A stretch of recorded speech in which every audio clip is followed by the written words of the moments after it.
Greetings, fellow action figure connoisseurs, and welcome to another episode of Digital Caveman Presents Star Wars Wednesday. I, as always, am your host, the Digital Caveman, and today I will be presenting you with Star Wars The Black Series Attack of the Clones Shaak Ti. Let's get into it!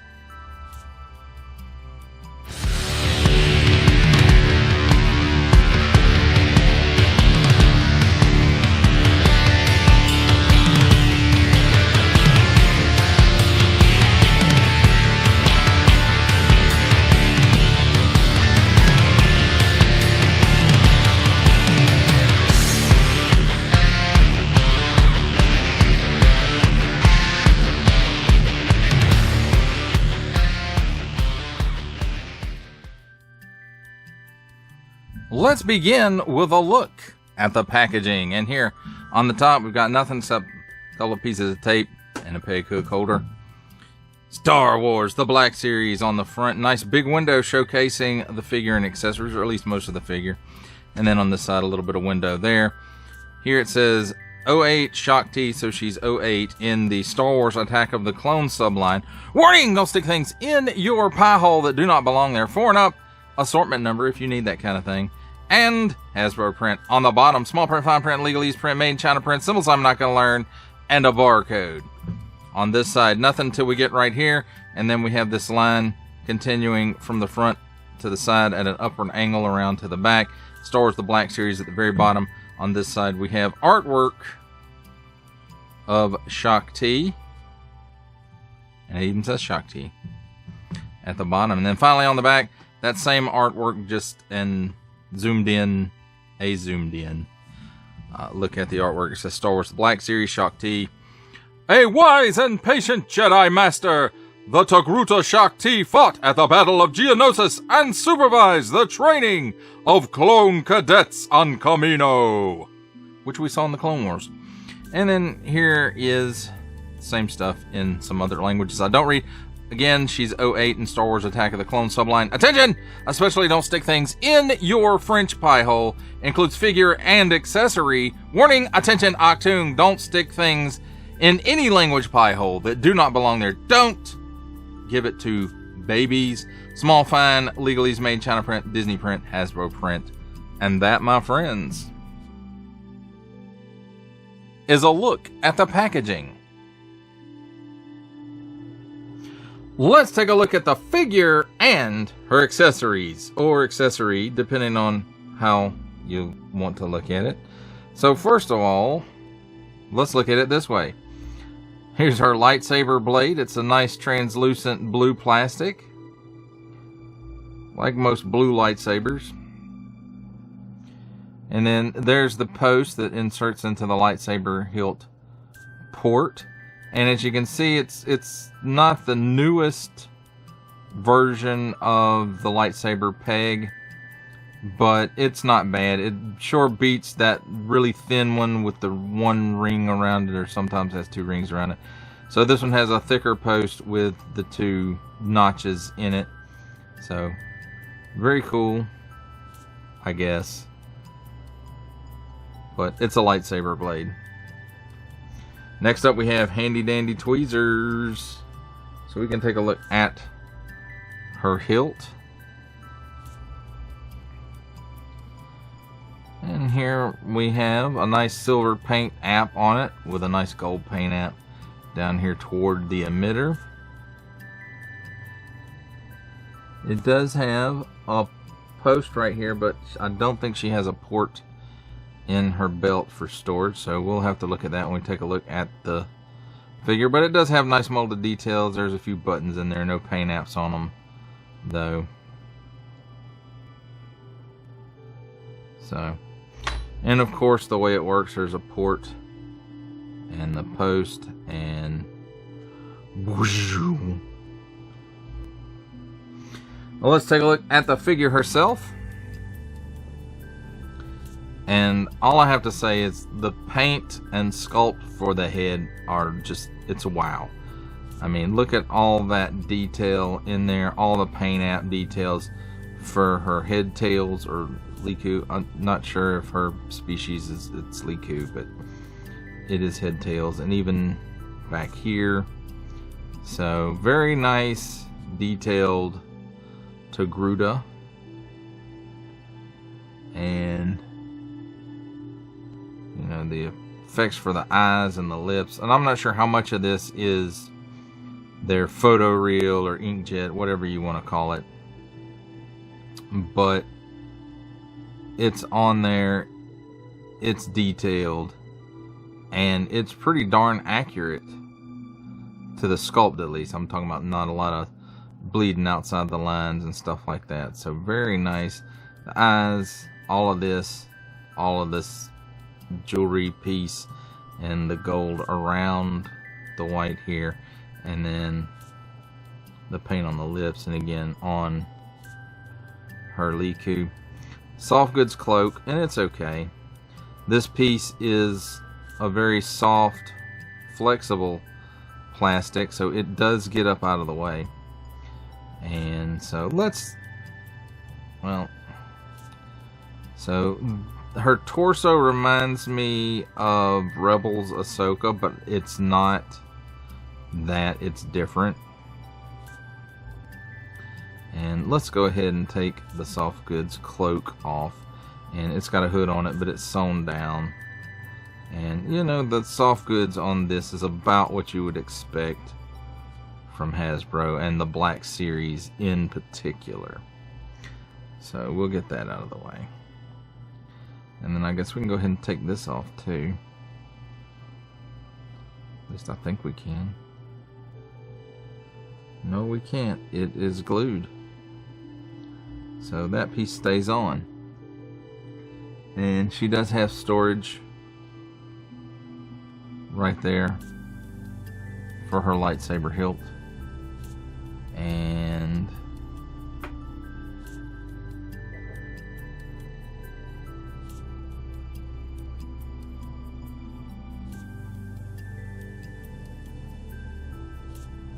that post we talked about earlier just ports into place there, and it stays on there, so that's nice. So it does have some nice texture in this piece, so that's good. And then this has some texture to it, as well as a lot of sculpted design and some paintwork in there as well. Very, very cool looking. And then for the torso, again, it reminds me of that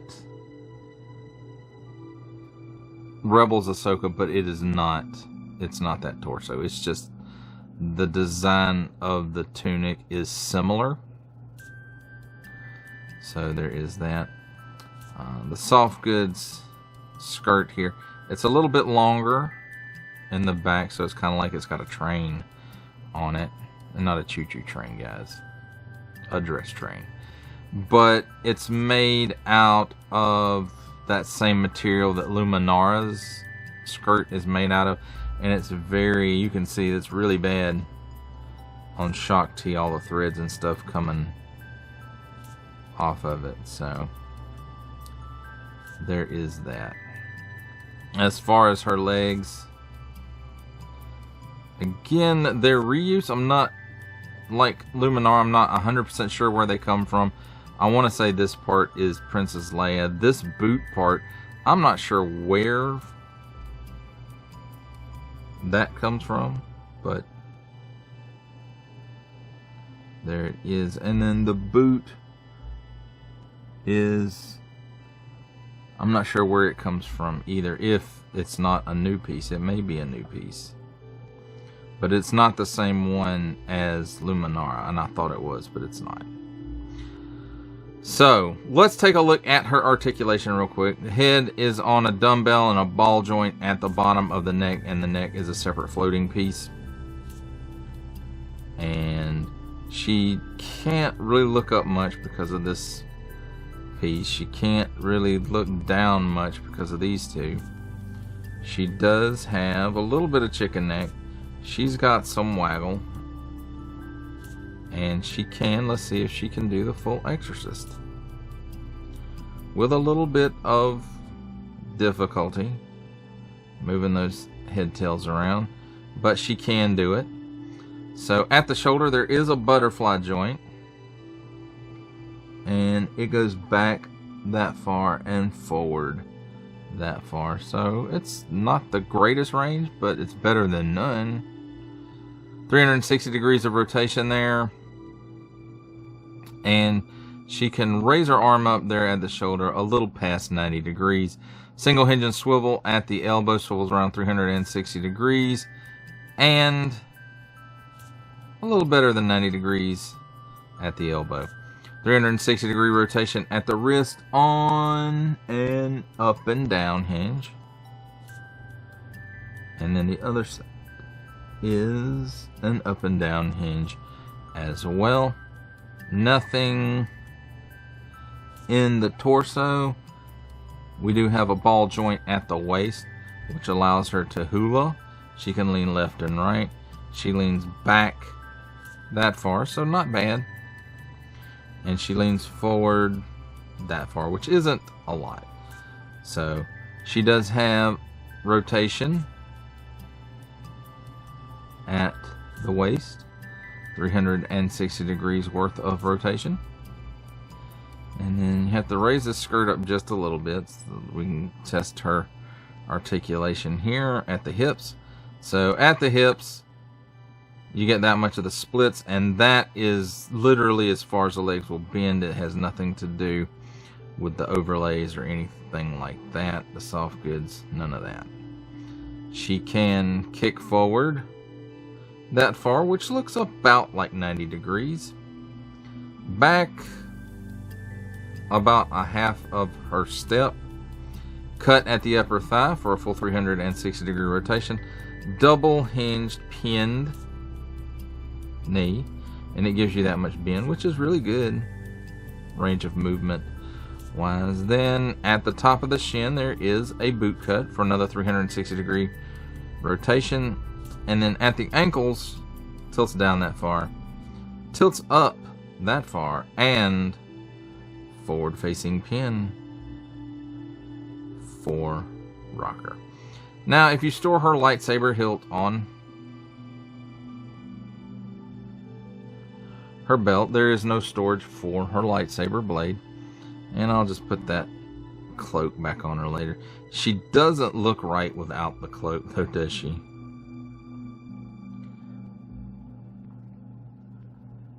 Well, there you have it, my friends. A look at the figure and her accessories. It's time for my favorite part of a review, comparisons. And here we have Star Wars The Black Series Attack of the Clones Shaak Ti with Star Wars The Black Series Attack of the Clones Luminara Unduli, Star Wars The Black Series reissue of Plo Koon, and Star Wars The Black Series Mace Windu.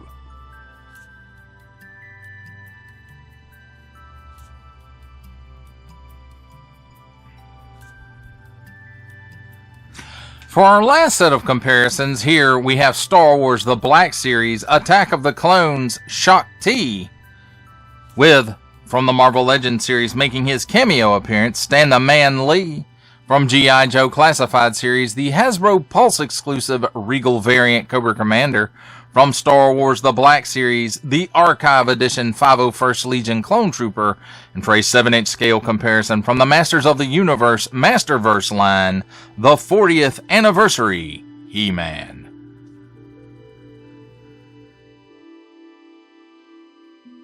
For final thoughts on Star Wars The Black Series Attack of the Clones Shaak Ti, I have to say I think this is a decent rendition of the character. Now the body and stuff it's okay. The head sculpt and the paint on the head, I mean, it's really phenomenal looking. And I'm glad that they didn't do this character pre-inkjet printing for the faces, because the face, just like Plo Koon, even though they did him before that, but the reissue has, you know, the better paint apps, and it looks fabulous, by the way, if you haven't watched that review.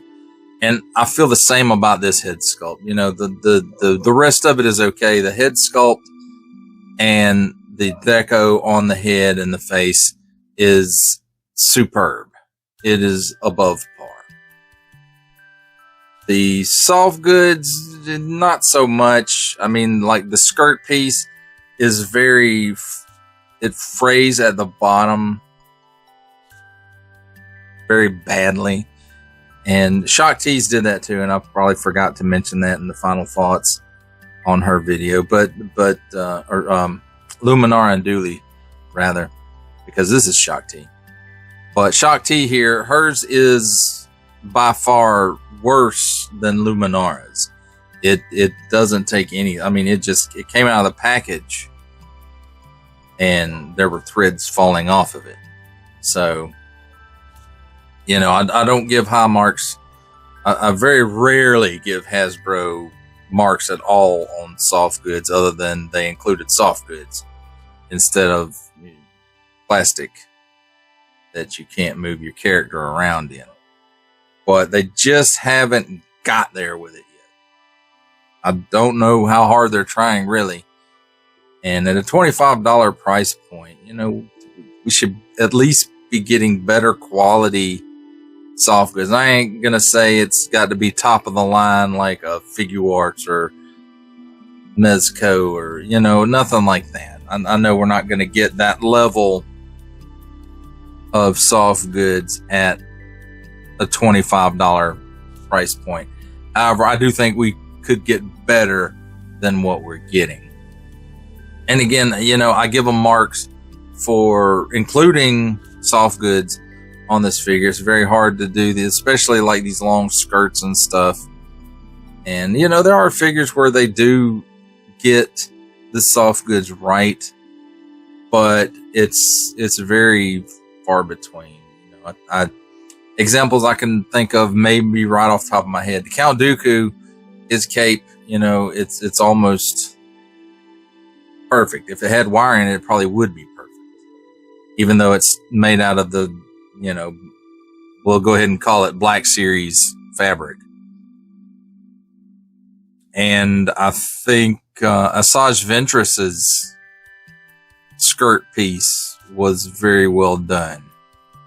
Of course, I haven't picked that one up in a little while, so I could just be remembering it wrong, which wouldn't be out of ordinary here on Digital Caveman Presents, but, you know.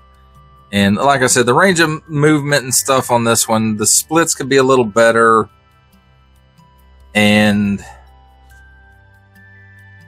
maybe that's it. The loincloth piece does kind of get in the way of some posability because it's made out of plastic. But at this price point, I don't see something with all that deco on it being produced as a soft good. Same with her lapel around the neck, hangers, shrouds. I don't know what you call them. Those things that hang around her sides. You know, again, I would like for, you know, that to have been a wired soft goods, but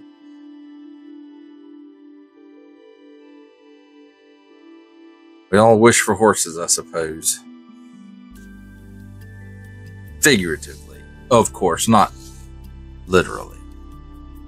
But overall, I think this is a decent, you know, way to check off Shaak Tee as a figure, a Jedi.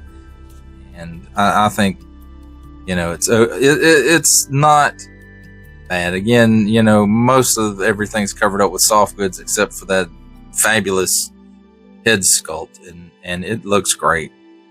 I really, really like it. Well, that does it for the review. I hope you enjoyed it. I enjoyed making it. Only support from viewers like you make this programming possible. Each view does count, and I do appreciate each and every single view I receive. Thank you, and thank you so very, very much for supporting this channel through viewing. If you are interested in supporting my channel further, I am now offering memberships at various tiers. Click the join button on my YouTube page or check this video's description for the link and see if any membership offers are right for you, but only if you are in a position to do so. Comment below, like, share, subscribe if you would like to see more content or just help the channel grow, or both. That's even better. And don't forget to ding that bell so that in the future you will be notified as my new content becomes available. That's a wrap, folks. I'll see you next time.